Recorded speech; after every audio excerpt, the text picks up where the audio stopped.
सूरज जी, आप जानते हैं भाभो ने यमराज के रूप में किसको देखा? क्या? किसको देखा? आप मुझसे कुछ छिपा रहे हैं? मैं नहीं तो। लाइए, मैं सुखा देती हूँ।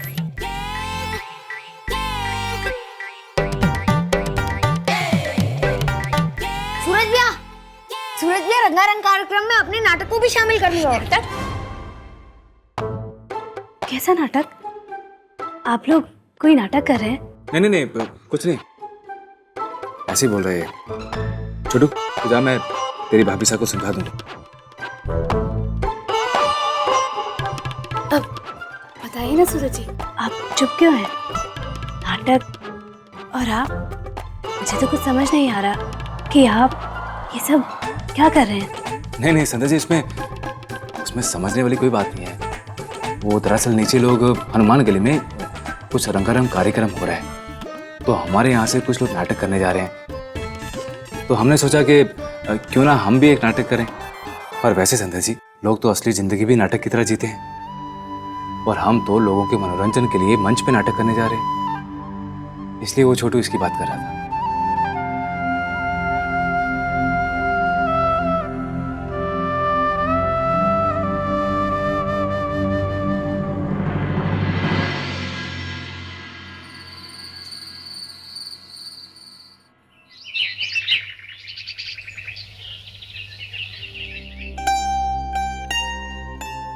ये लीजिए बाबा साहब, चाय पी लीजिए।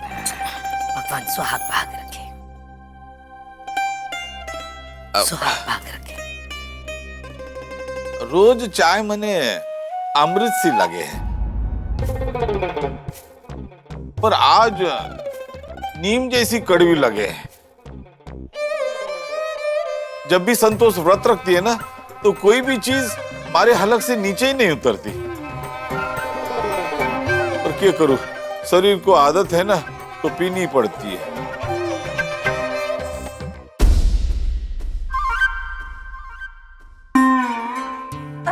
सूरज भैया, विक्रम भैया, दोनों भाभीयों ने करवा चौथ का व्रत रखा है, तो क्या तोहफा देने वाले हैं आप लोग उनको? छवि, अठेकुन सी सौदेबाजी हो रही है। जो बीनियों ने व्रत के बदले तोहफा देना पड़ेगा इन सबको। रे पति की लंबी उम्र के लिए व्रत रखना पत्नी का धर्म होवे। और हाँ, तन्ने तो खाली बैठी बैठी ने उठपटांग बातें सूझे। मेहंदी लगाने से पहले संध्या बीननी के साथ जाकर अपना कमरा साफ कर लिया। ऐसी हालत बना रखी है कमरे की जैसे रात नहीं भूत नाच कर गए होंगे। भाभो, ये मेरा पहला करवा चौथ है, मैं व्रत रख रही हूँ, पूरे दिन भूखी रहूंगी, ये कोई कम बात है? और आज के दिन मुझसे कोई काम नहीं होगा, तो कमरा साफ कैसे? बाईसा ने बनाव सिंगार के लिए बोलो ना, तो दौड़ कर लग जावेगी। जितनी मेहनत मुंह चिमकाने में करे है ना, उसी आधे में ही कमरा चिमका देवेगी और आगे ने जाकर काम आवेगा। कोई बहस नहीं, जाकर कमरा साफ कर ले। भाभो लेकिन जाने देना, छवि का कमरा कल परसों साफ कर लेंगे। अरे वाह सूरज भैया, बाकी का फर्ज तो आप निभाते हैं, बहन की रक्षा करके, वरना दूसरे तो।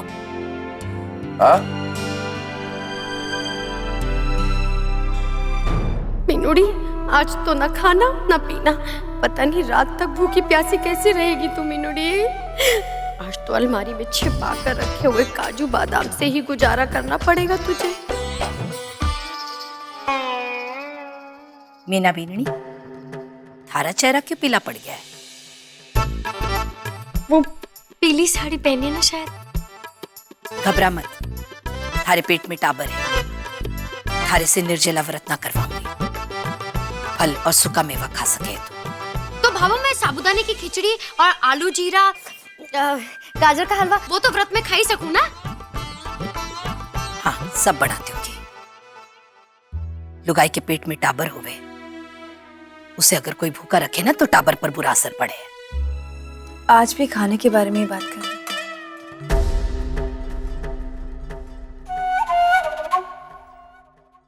बेननी, सारा काम निपट जावे ना, फिर हाथा में मेहंदी लगा लियो।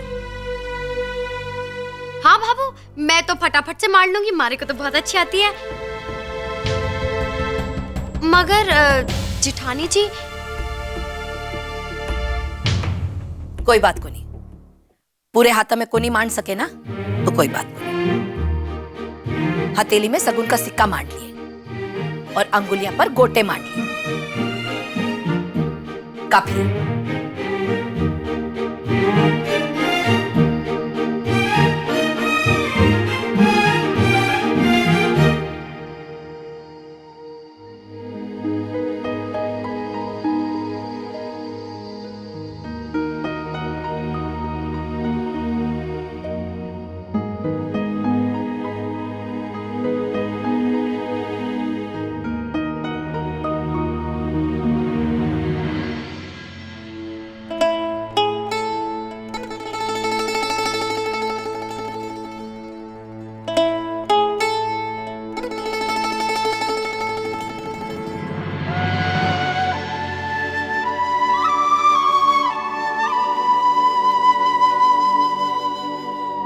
आइए, मैं कर देता हूँ।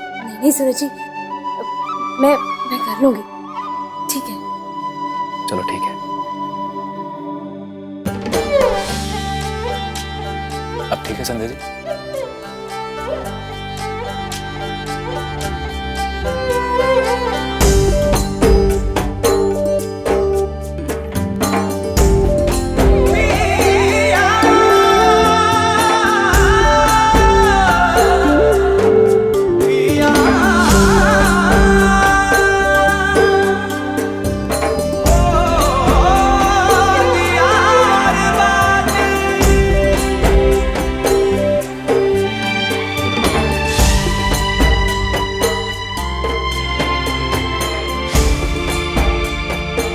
जी, मेहंदी हट गई।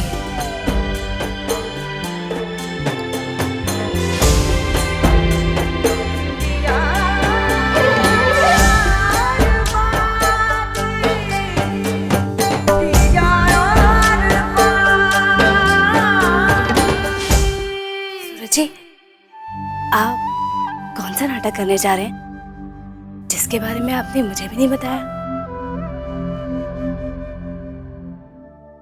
संध्या जी, तोहफे बता के नहीं दी जाते कि क्या दे रहे हैं, है ना? पर मैं तो नाटक के बारे में बात कर रही हूँ, ये तोहफे। हाँ, तो मैंने भी आपके सवाल का जवाब ही तो दिया। मैं जा रहा हूँ, देर हो रही है। मेरे सवाल का ये कैसा जवाब हो? मैं तो नाटक के बारे में पूछ रही थी, और ये तोहफा कहीं ये नाटक ही तो तोहफा नहीं।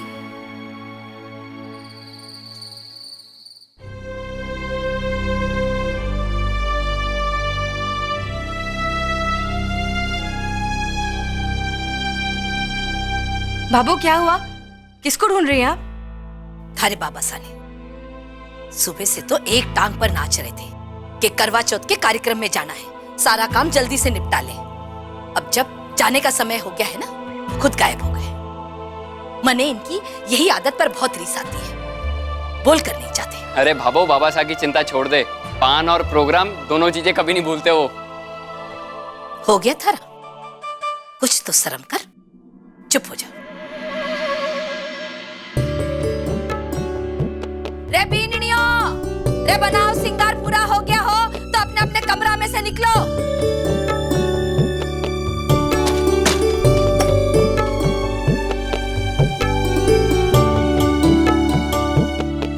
बाबू, कैसी लगती हूँ मैं?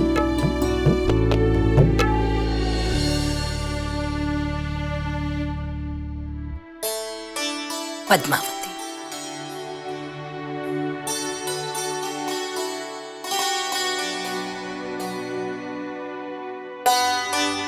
रे चतुरी, रे कट्ठे मर गई। भाभो, मोहल्ले तक ही तो जाना है, अपने आप आ जाएगी। हम लोग चलते हैं ना, कार्यक्रम का असली मजा तो शुरू से देखने में आता है ना भा?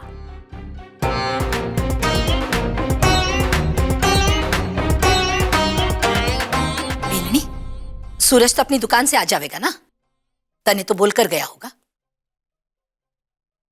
जी बाबू। पधारो हनुमान गली के वासियों, पधारो। बाबू कार्यक्रम शुरू हो गया, जल्दी चलिए। हाँ हाँ हाँ, चल बेन चल।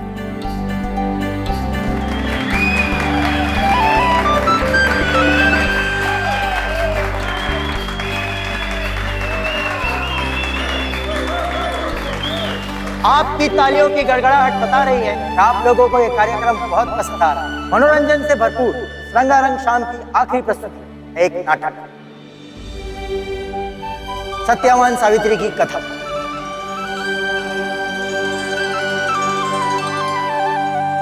और सत्यवान सावित्री का यह नाटक आपके सामने प्रस्तुत करने जा रहे हैं जिन्होंने कुछ ही दिन पहले देश विदेश में पुष्कर का काफी नाम रोशन किया है।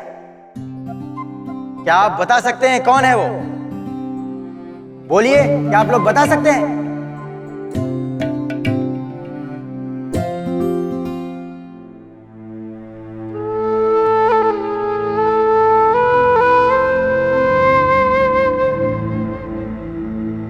हे माँ, आप जानते हैं कि इस नाटक के पीछे मेरा क्या उद्देश्य है। आशीर्वाद दीजिए कि जो करने का संकल्प लेके निकला हूं वो पूरा कर पाऊं। संध्या जी, भाभो और बाकी परिवार वाले मेरी भावनाओं को समझें।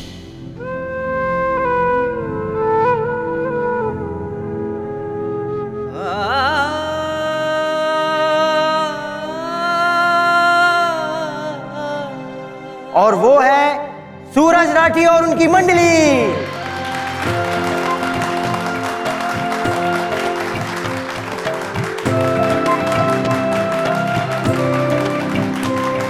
सूरज भैया,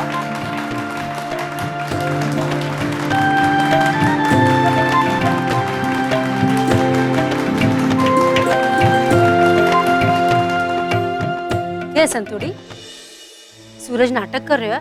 तुम मैंने बताई भी कोनी? प्रोफेसर ऐसा बताने से सरप्राइज नहीं रहता ना, हैं?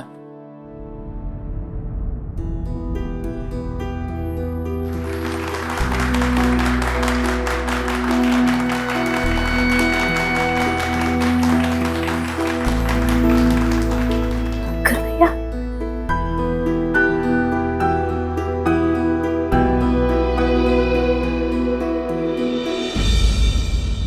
बाबू ये तो अंकुर जी हैं।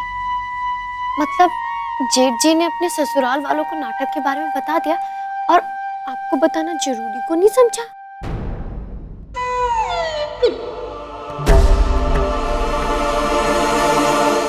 नमस्कार, मैं आपका हमारी प्रस्तुति में हार्दिक स्वागत करता हूँ। सत्यवान सावित्री कहानी यूं तो देश भर के बच्चे बच्चे को ध्यान होगी, लेकिन फिर भी मैं संक्षेप में इनका परिचय देना चाहता हूं। सावित्री महान राजा अश्वपति की पुत्री। उनकी रूप की तुलना में स्वर्ग की अप्सराएं भी कमजोर मानी जाती थी। और दूसरी ओर हमारे राजा सत्यवान, जो एक नेत्रहीन राजा द्युमत सेना के पुत्र थे। अब आगे की कहानी आप लोग इस नाटक में देखें।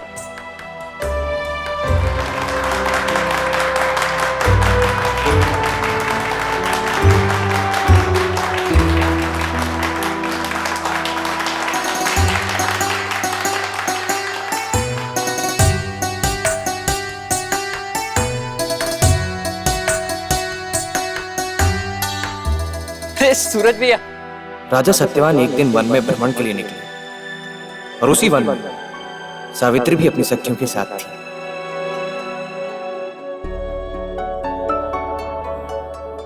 सावित्री, प्रभु चतुरी, अगर तुम ऐसे ही पूजा भक्ति करोगी तो तुम्हें तो संसार का सर्वश्रेष्ठ वर मिलना तो बस तय ही है। क्या तुम सच कह रही हो? हाँ,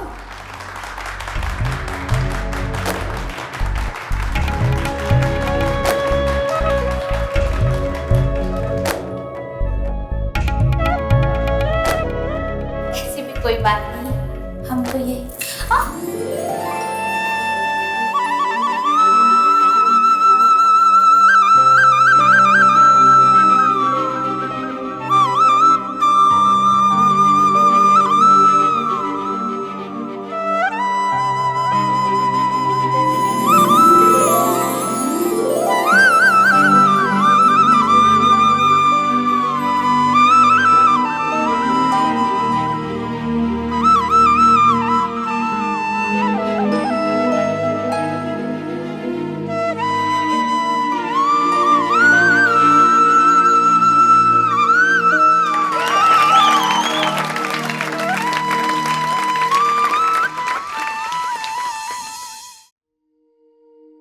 और कुछ ऐसे इशारा किया सावित्री को उसके भाग्य ने कि उनका जीवन साथी उन्हें मिल गया है। उन्होंने अपने मन की बात अपनी माता से कही, माता ने पिता से, पिता ने पुत्री का मान और खुशी को देखते हुए राजा सत्यवान के घर में रिश्ता भेजने की घोषणा करने ही वाले थे कि वहां नारद मुनि का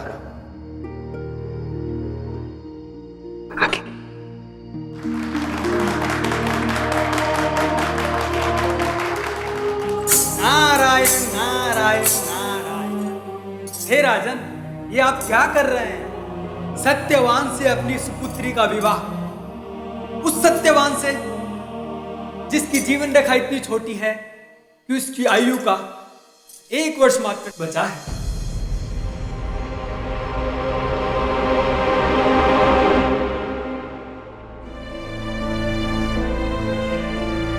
नारायण नारायण नारायण। यदि ऐसा है तो ये ब्याह नहीं हो सकता।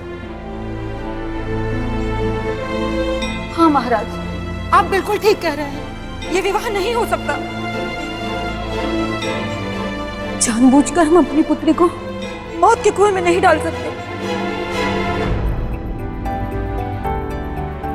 सावित्री, ये विवाह नहीं हो सकता।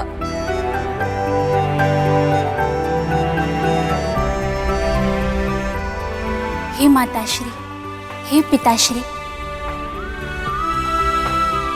पति पत्नी का संबंध दो आत्माओं का संबंध होता है।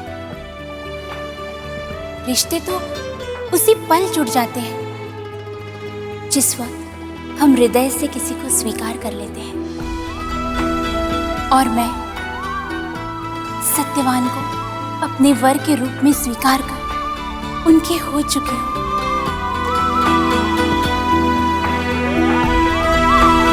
अब जो मेरे भाग्य में लिखा होगा वही होगा। नारायण नारायण।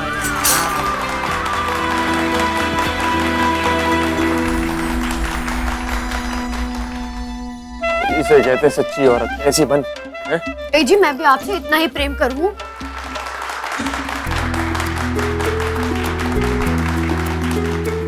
बेटी के हठ और समर्पण के आगे माता पिता की एक न चली। सावित्री और सत्यवान का विवाह, विवाह के बाद सावित्री पति के रंग में इस तरह रंग गई कि सब कुछ भूल गई। राजसी ठाट चला गया। वो एक वन में एक साध्वी की जीवन जीने लगी।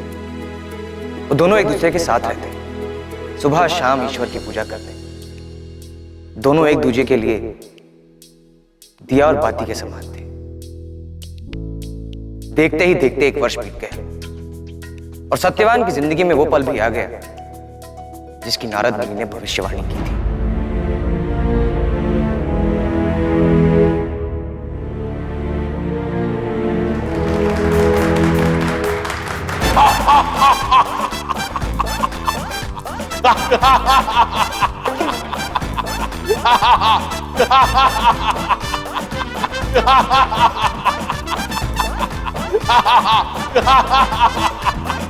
मैं हूं यमराज।